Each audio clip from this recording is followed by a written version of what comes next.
Good morning everyone. I'm here to present my code about bank simulation. Which is mag-create ng bank account. So initial na part is define na public class na tawag nato is bank account, which is ato gihimo.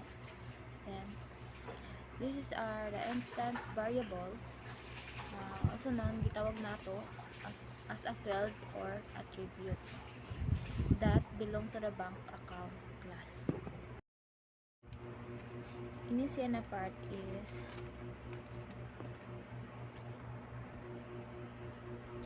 the method withdraw a specific amount from account. So it checks if the withdrawal amount is positive. So if not, it displays an error message and returns without modifying the balance. Also, it checks if the account balance is sufficient for the withdrawal. So, if dili, i-display niya ang error message and returns without modifying the balance. If both conditions are met, it subtracts the amount from the balance.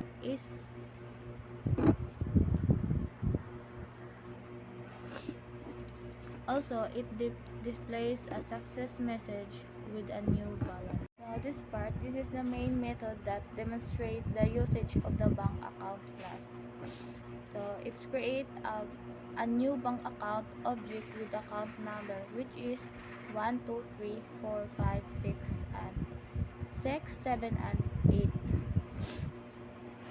And initial balance is 1,000 pesos.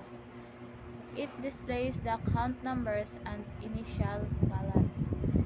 Also, it performs a series of deposit with withdrawal operation, testing various scenarios or insufficient balance or invalid amounts.